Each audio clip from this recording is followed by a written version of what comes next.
Hey, everybody, welcome to Grilling at the Green. I'm JT. How's your golf game this week?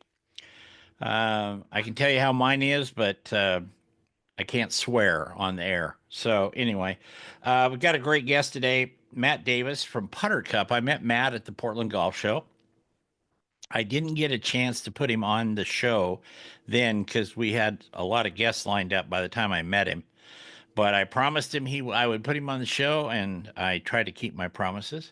And I'm going to let Matt explain what Putter Cup is. But first, Matt, welcome, bud. Hey, thanks so much for following up. It was good to meet you at the Portland Golf Show and connect again now.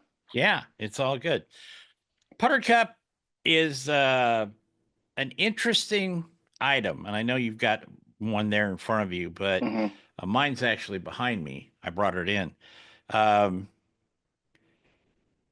you can basically make the hole bigger in a way. In a way. In a Yep. way, yeah, Yep. like that. And then you've got other things that you can make it size it, and we're going to get into all that. Yeah. But what made you do this? What prompted you to go, I need to do this? Yeah. Yeah. Well, it was a perfect uh, mix of timing for a few different things. So I've been golfing for the better part of 30 years. Hmm. So long time golfer. Um, didn't play anything too high level competitively. It was pretty good in high school, but have just always played the game, love the game. And then I have a bit of a business background. So my career, my 9 to 5, for at least a little bit longer, has been market research, Mm-hmm. typically for big corporations. And a lot of that focuses on product development or the marketing of a finished product. And so the kind of the last just kind of cool thing was the chance to actually watch my wife start a dance studio, a ballet studio, because for her, dance is like my golf. Mm-hmm. And for a while, we both had corporate jobs. During the pandemic, she made the leap and started a dance studio, so a business in an area that she's super passionate about. And it inspired me when the idea came to take a crack at it. And a lot of it is learning as I go and figuring out kind of how do I build the next section of the railroad track. Yeah. Oh, Whether yeah. it was product development all the way through to now more sales and marketing, and thinking about the next products. Um, so it was that mix of a passion area of golf, a background in business, and then having a firsthand seat at watching someone start something and feeling like it's a time. It's a good time to try it. What was the impetus for the actual putter cup, though? The Yeah, the ring, if you will. What? yeah. Well, there's kind of two sides to the story. The more practical side is where I think kind of the design ideas came from, Yes. and that's I think two things. So one is I've played a lot of competitive billiards as well, and every now and then you come across a billiards table that's called a tight pocket table, where they've taken some wooden shims and they've shrunk up the size of the pocket on a pool table, and it drives you nuts because it's really hard. But then when you get a chance to play on a regular pool table again, it feels really easy. So Sure. I had seen that, and then I've actually got a local business here, a mini golf place that also serves great Washington State beers. But when they first opened, they had these tiny cups, and the more that I played there, then the next time I was on a golf course, I would find myself visualizing their cups on the greens because I felt like if you could make it to their cups, then the real thing just gives you more room for human error. And so I think those were kind of like the two, I call it more functional design type things. And then there's just, it's true of any sport. If you can make practice a bit harder than the real thing, then when you're out there under duress and the real thing, you're going to have a little bit more room for error because you're just used to practicing against something that's harder. So that's kind of like maybe like the design principle. But the actual idea, I kid you not, it was the night before Thanksgiving of 2022. And I've got a couple of kids, and one of them was sick at the time and woke up in the middle of the night and needed our help. So we got up and helped him. And before I could fall back asleep, the idea for the first of the rings came into my head, which is the speed bump. Um, thought about it for a couple of days. That led to the second kind of version or product, which is the Center Cup. And those were the two that I launched with. I launched the company February of 2024. I spent 2023 working through the process of getting the design correct, getting prototypes made, getting a small batch of inventory to launch with. And so both of those products, we can go into more detail later, but they're for use in a golf hole. So you take them with you to the practice green, and whether you're just warming up before you play, or if you're out there doing like a dedicated block of practice, you just integrate them into whatever it is you're doing. They can be basically a complement to anything, even other training aids, because they're all they're doing is making you focus and quiet your mind and get used to something that's a little bit harder than the real thing. And so I launched with two products, and it wasn't too long before the idea for the third product came. And there's really kind of two sides to that. One is I realized not every practice green punches holes.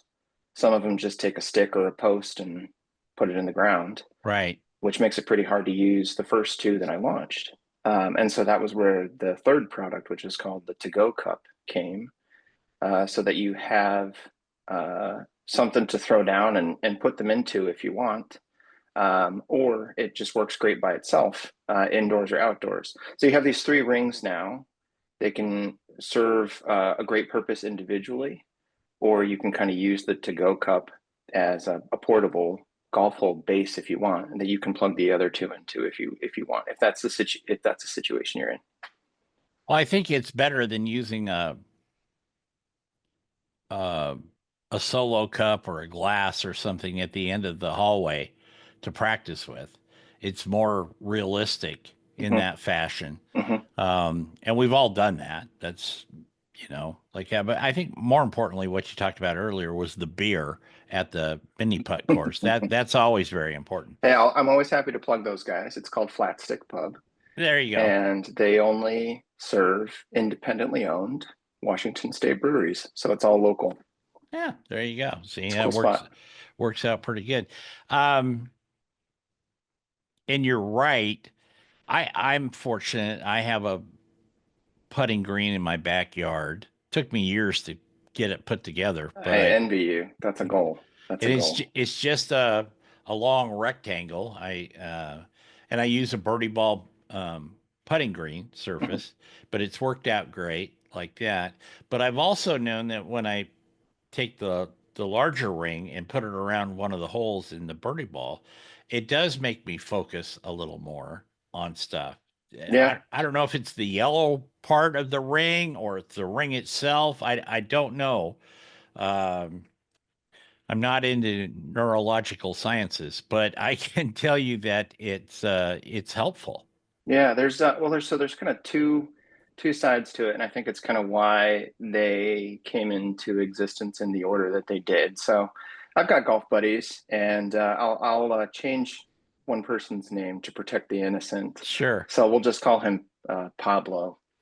But the closer he would get to the hole, the less likely any of us would ever give him a putt. He was okay from farther distances and lag putting and things like that. But if there was a 3-footer or a 2-footer with anything on the line, you could just see he was really nervy. He didn't have much confidence. Whereas I kind of grew up without very much technical instruction when it comes to putting. It's always been a feel thing for me. And for me, the feel on short putts for me is always firm into the back of the cup, which kind of implies the middle of the cup. Right. And so the beauty of the speed bump is that it's going to encourage you not to make a timid stroke. It's going to encourage you to have, I think it's really ideal speed because it's a subtle, like I've measured, it's a 1/4 inch incline around the hole.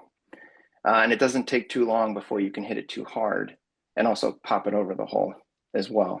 And so it's really training you to think about the speed that is going to either go in or leave you really close. But my buddy was, of course, one of the first to buy Putter Cup. And now Yeah. anytime he has a short putt on the green, he'll kind of recite it out loud. He'll just go putter cup, putter cup, putter cup, putter cup, The- and he makes a lot more putts now from short range. Um, but what you find is because of that incline, once you get to putts that have, call it, a significant amount of break, meaning it's going to probably fall into the hole. If you're looking at a clock, maybe it's 3, 4 o'clock or 6, 7 o'clock. The speed bump gets, I think, too challenging. It's just too demanding. And so that's where the center cup is a super thin, flat layer of silicone. So it doesn't impact the roll of the ball at all, but it shrinks the size of the hole by an inch. yeah. And so I find that once I get to 6 to 8 feet, I'll switch from the speed bump to the center cup. And I feel pretty good even if it lips out, because I know that once it's out of the hole's probably going to catch those putts, but I'm forcing myself to focus on something that's more demanding without thinking about my stroke at all. Because I think that's maybe the biggest difference with a lot of what I've seen out there. Right. There's a saying, which is we don't play golf swing, we play golf. Right. And I feel like a lot of what's out there is about putting stroke and not putting. And you can be very good at putting infinite ways, as long as you can kind of repeat it and give yourself some repetition. And Right. so, Matt, we have to take a break. Okay. hey, all good, all good. Okay. We have to take To a be break. continued. We're going to be back with Matt Davis from Putter Cup right after this. Don't go away.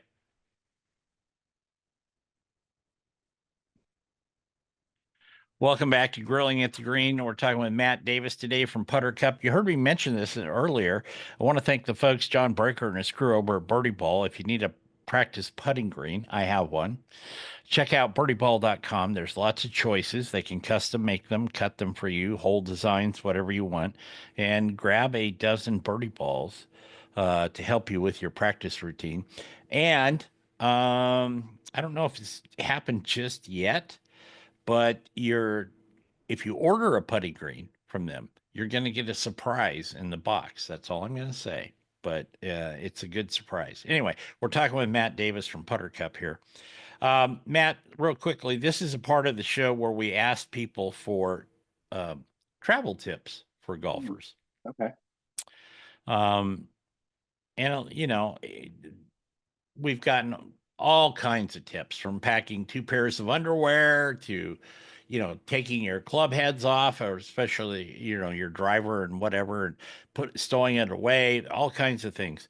Uh, I would think that maybe a good putting tip is to have a putter cup with you. They do travel very well. Yeah, they do. They all weigh, I mean, almost nothing. The biggest one I think is like 3 ounces. The other two are both under 1 ounce. So, and they take up almost no space. So, for sure, taking the to-go cup with you, which here's the to-go cup for those who are able to see. Yep.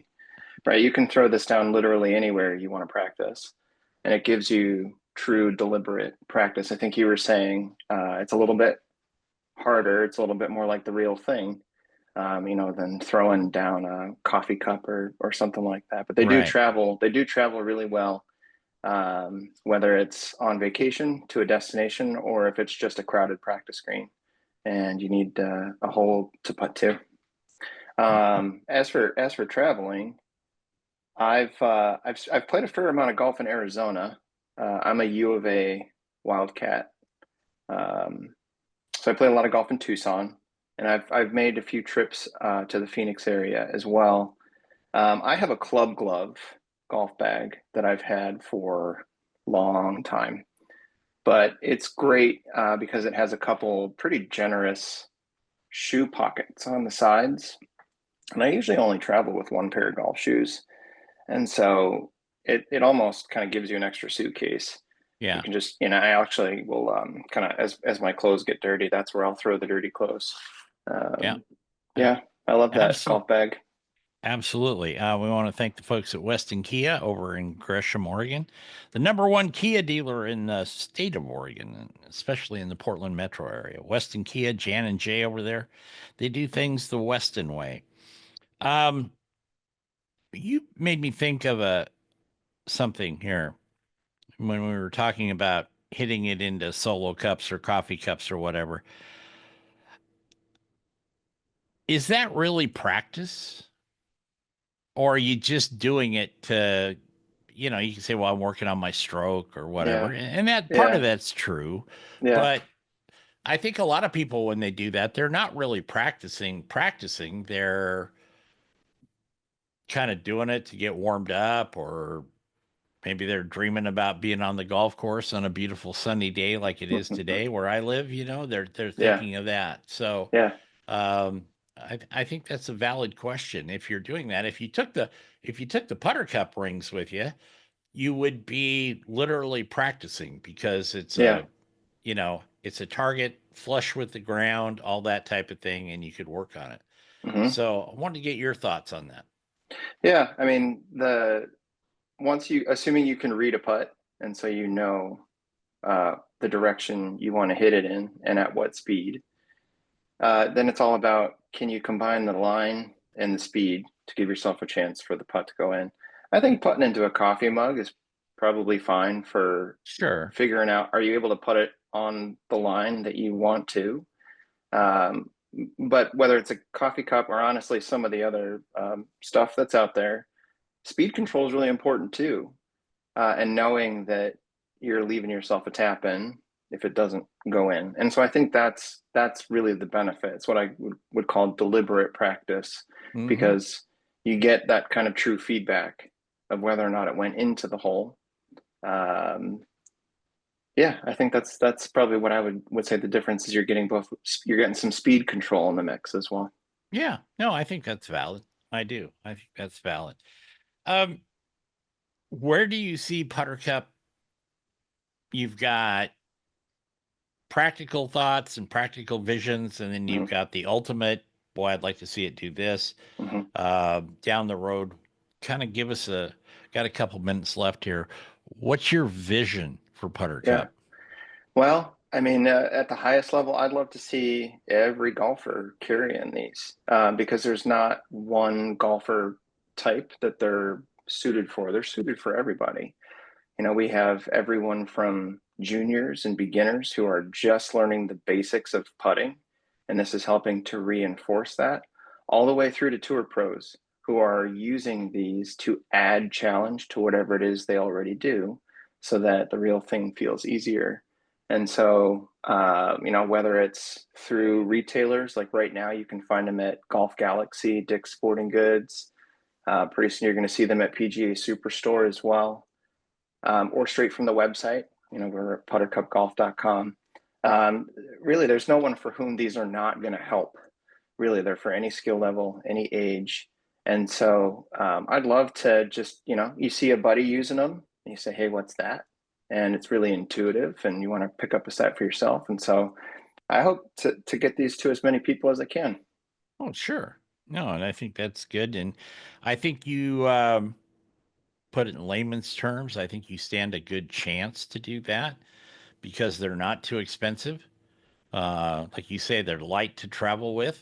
They're easy to plop down if you got a surface that you can putt on outside of gravel, that type of thing. I think they're very practical to have, not only at the house, but in your bag or wherever. Mhm. Yeah, it's really good. Where, do it again, please. Tell us Yeah, yeah, as far as the website, and yeah. you can throw the prices out there if you want. That's fine. Yeah. So the thing that you'll find at Golf Galaxy, Dick's Sporting Goods, and soon PGA Superstore is the 3-pack. And that retails for $34.99. That's the same price that you'll find on the website. So if you want to skip waiting for shipping, pop into your local Golf Galaxy. And then on the website, you can buy them individually as well. And prices vary anywhere from $10.99 up to $16.99 for the individual ones. Naturally, I feel like the 3-pack is the best offer. Oh, absolutely. Matt Davis from Putter Cup. Thank you, buddy. I appreciate it. Sorry it took me so long to get you on here, but things get stacked up once in a while. Yeah. Well, hey, I really appreciate it, Jeff. Thank you very No, much. no problem. We're going to be back with Christine Lofland from Ashley Herrera right after this. Don't go away. Hey, welcome back to Grilling at the Green. I'm JT. We want to thank all the folks up at Birdie Ball. If you need a putting practice green, check out birdieball.com. They have lots of choices. I actually have one in my backyard. And be sure to get a dozen birdie balls to help you with your practice routine. And also the boys up in Seattle at Birdie Wrap. If you get little nicks or cuts on your fingers, I get little sore spots where my glove rubs on my offhand. Anyway, I just use birdie wrap on that and it works out really well. And last but not least, pig powder. Voted the best on the planet award. That belongs to my partner on my barbecue side, Leanne Whippen. You can go to pigpowder.com. Well, got a lady joining us right now who I met at the Portland Golf Show. We got along famously, which is a good thing.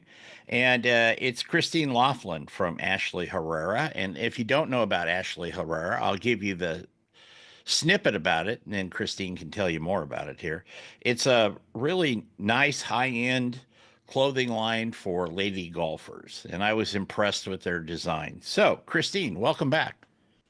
Thank you. And sorry about that. Are you Okay. there? Yeah, I'm Sorry, here. I don't know what Yeah, no happened. problem. Yeah. Okay. Yeah, so thank again. Sorry. Thanks for having me. Yeah, I appreciate you having us on. No problem. So, tell us about Ashley Herrera. Tell us about the person, Ashley Herrera, and then tell us what Christine does with Ashley Herrera. Perfect. Yeah. So Ashley Herrera has been designing golf clothes for I guess this is the third year, about 3 years now, and she has done a really good job about making a really luxury, high-end kind of affordable golf apparel for women, so that we can look good while we play good, at least, or try to perform well on the golf course. Um, Yeah. so Ashley has been designing for a while. She went to the design school out in LA, and she used to design footwear for FootJoy. So she's not new to this kind of experience. And so, yeah, so that is Ashley and Ashley's line. And I am her corporate brand ambassador. So I kind of go around with her to all the different expos that we might go to or tournaments that we're at, and just assist on pushing the brand out there to everyone, for golf courses, country clubs, or just individuals in general, to make sure that there's awareness about the brand. So when Ashley's designing these items, the tops and the skirts and stuff, what is she looking for? Having experience with FootJoy, she obviously knew the golf industry and what the players need in that. So what sets Ashley Herrera apart from, stuff you can buy at Walmart or Nordstrom's or whatever? Sure, sure. So I think what it is one of the main things is that she and I are both avid golfers. When we go out and to different courses, etc., there's just really nothing that was appealing for us at the time. We're a little fashion forward, and so we wanted something that was going to be much more, that would fit towards us for that fashion forward part of it, be a little girly, but also have the functionality that you need as women to play golf. Um, Men have a lot of clothes out there and a lot of options, and women, we just didn't have a lot out. So she sat down and again, she designed it where there's a lot of functionality. So there's a lot of pockets involved. There's like a sweatshirt that has tea holders on the side of your sleeve. All the things that we need so that we don't dig our teas out of our hair. Yeah. Or we can't find anything because we don't have it in our pockets, because we don't have any pockets on our skirts, or our skirts, or our shirts, or etc. So I think that really is what kind of separates Ashley from some of the other brands that you're seeing. Not saying that those brands are bad. I'm just saying that this No, brand no. is a little bit more fashion forward and girly, and it's been well accepted across all regions so far. Well, I think when you combine functionality, if that is such a word, along with fashion, I think that kind of sets you apart. You know, even in the guy stuff, I can tell you that I'm a big guy, as you know, and Yeah. sometimes like in the shorts, the golf shorts or even the golf shirts, they're cut for guys that are 22 years old, not Hmm. over 50. Hmm. We don't have that kind of, what do I want to say, chiseled look anymore. Those days are long gone for me, I'm afraid. But it's okay. Yeah. But when they cut them like that, not only do they not fit properly, but they're not that comfortable to wear. How's the comfort Well, with Ashley's clothes? it's actually great. That's the other thing. I mean, Ashley is younger than I am, which is I love that. She keeps me young and going, right? But I think that this line of clothes really does, speak to all, age levels as well. It's comfortable. It's, US based sizes. So what you're going to get is if it's a small or a medium or large, it's going to be true US sized as well. So it's not going to be small. So therefore the comfort of it and the movement in it, since it's all breathable and moisture wicking and everything, is going to, just enhance your game because you're going to feel better in it too, because you are comfortable and it fits properly. Well, and I think one of the key things you said there, Christine, was US sizes. Right. You go to the store, um, and like I wear a double X, and like I said, I'm a big guy, and you pick it up, and it's about, you can't really see my hands probably, but it's about this wide in the shoulders, Uh-huh. and it comes up just above your navel. So, we're not Right. wearing midriff stuff there. We're trying to wear something that's comfortable. And I made a note the other day. I sent something back, and I've actually put that in the when they said, "Why are you returning it?" This was an Amazon deal. I said because it's not cut to U.S. sizes. You Right. know, you know, like that. Yeah, and I mean that is a true, issue that's out there that it's not. And women are just we're all shapes and sizes, and there's Right. nothing wrong with that. I mean, no one's gonna if we all looked the same, it would be very vanilla. We all, Yeah. and Yeah. so we are different shapes and different sizes, and so you might be larger in the hips, but therefore she put drawstring in all the waist. So, I mean, there's just different little bitty added touches that helps us, be more comfortable while we're being athletes. Yeah. Well, not everybody is built like Nelly Corda. Kind of a No. big, tall, slim, very, very elastic string bean, if you will. Yeah, yeah, yeah, exactly. Some of us are wanting to cover up a little bit more than others. Yeah, yeah. Well, Yeah, there's reasons for that. How did you sure, get sure. into the ambassador role? I mean, not just for Ashley, but other things you've done.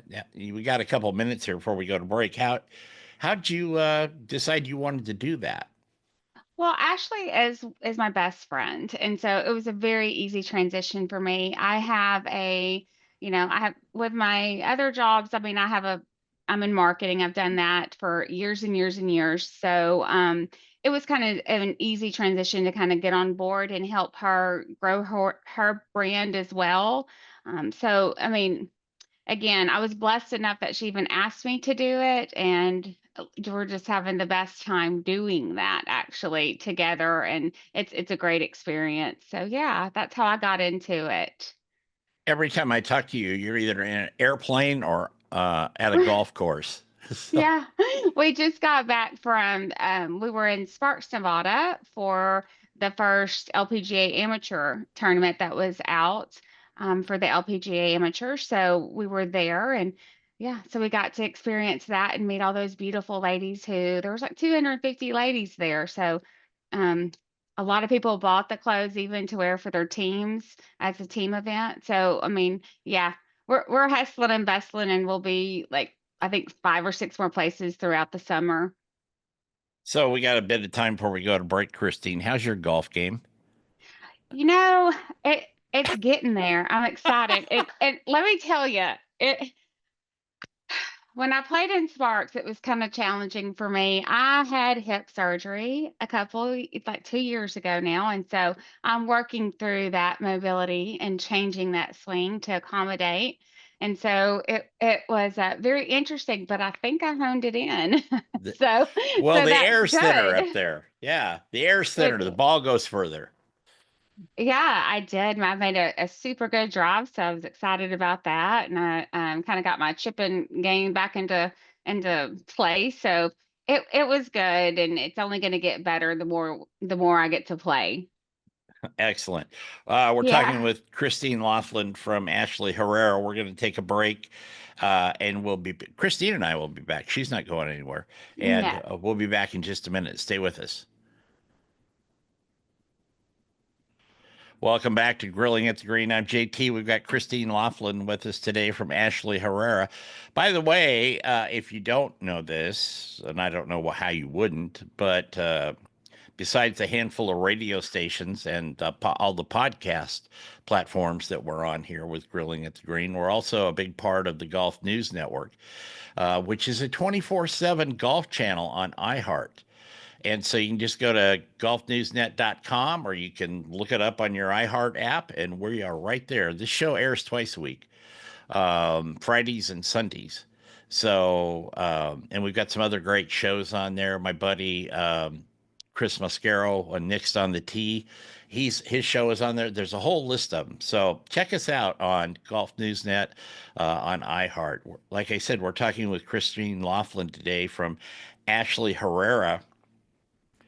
Do you find it hard? My family was in the retail business, and right, clothing stuff for yeah. a long time, and I have a little bit of sense about that business. With the pro shops, a lot of them are cutting back because there's so much online business now. You Hmm. know, Hmm. so the brick and mortars, unless you're like Dick's Sporting Goods or something like that, PGA superstores, they're kind of tough to come by. But one thing I've noticed in a lot of pro shops, and I've been in more than a couple, is they don't really carry a lot of stuff for women. And I understand why they're not carrying clubs because that dynamic has changed. But as far as Yeah. clothing and stuff, do you find it hard to get these folks, the people that make the orders, um, to I, to look at I to look at the line? I'm not gonna lie. Yeah, it has been a little bit difficult to push that aspect of it out to the different pro shops and clubs, etc.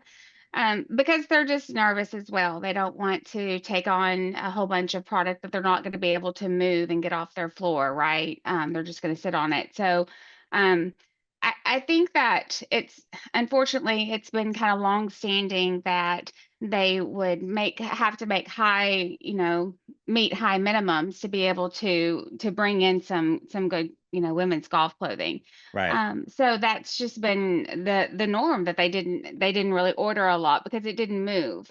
I can tell you that the ones that we have gotten the opportunity to be in, they're reordering at this point because we are able to work with their minimums to be able to, kind of at least introduce it and see how it's going to move. We want a great partnership with those clubs and those courses, and pro shops, etc. So we want to be able to accommodate them, and we understand that it's a it's kind of like a gamble if who's going to buy what. But if you Right. don't have it, I think they're missing. A lot of people are missing those dollars. If you want to talk about the dollar side of it, people are missing those dollars because women are shoppers.